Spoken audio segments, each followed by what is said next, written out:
Sa Bicol po, isang pasaherong bumaba ng bus sa gitna ng traffic ang nahagip ng motorsiklo. At sa PITX, marami pa rin humahabol kahit pong may mga biyaheng delayed. At nakatutok doon live, si Mav Gonzalez. Mav?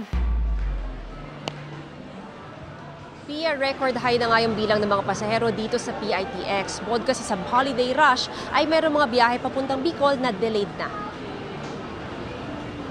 Mahaba pa rin ang trapiko sa Andaya Highway, Lupi, Camarines Sur dahil sa mga kinukumpuning sira sa kalsada dahil sa epekto ng masamang panahon at bagyo. Ang mga motorista binubuno ang 5 hanggang 6 na oras na traffic. Ang ilang pasahero dahil sa bagot bumaba na sa sinasakyang bus. Tulad ng lalaking ito na magpapahangin lang pero nahagip pa ng motorsiklo. Sugatan ang lalaki at tila nabalian ng buto sa binti. Dahil traffic, ilang minuto pa ang hinintay bago siya nadala sa pagamutan. Ang nakabanggang rider, hawak ng pulisya. Inaasahang matatapos ang repair sa Andaya Highway bago magpasko. Bukod sa Andaya Highway, may repairs din sa Maharlika Highway sa Labo, Camarines Norte.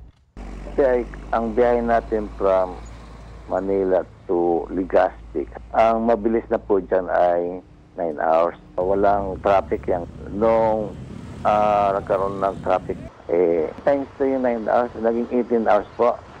Ang trapiko sa Bicol, baka sa siksikan pa rin ng mga biyahero sa Parañaque Integrated Terminal Exchange o PITX. Si Marisa na pauwing Albay, naghahanap ng paraan para makauwi at makapagpasko kasama ang pamilya. Pero mas mahal at mahaba ang biyahe.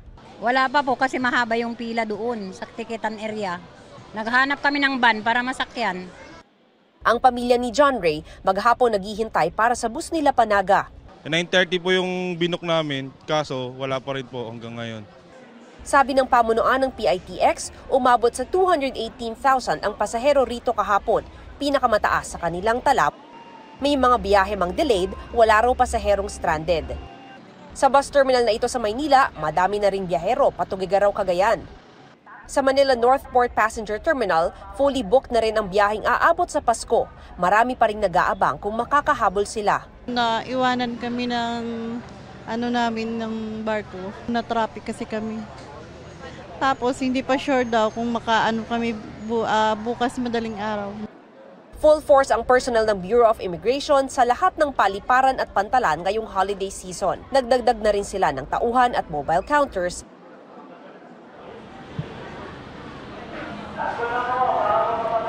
Pia, as of 5 p.m. umabot na sa lampas 160,000 ang pasahero dito sa PITX. Marami rin mga nakumpiskang mga ipinagbabawal na gamit, kaya paalala po sa mga pasahero, bawal po yung matatalas na mga bagay, pati na rin po yung mga flammable items, kabilang na yung mga paputok. Pia? Maraming salamat, Mav Gonzalez.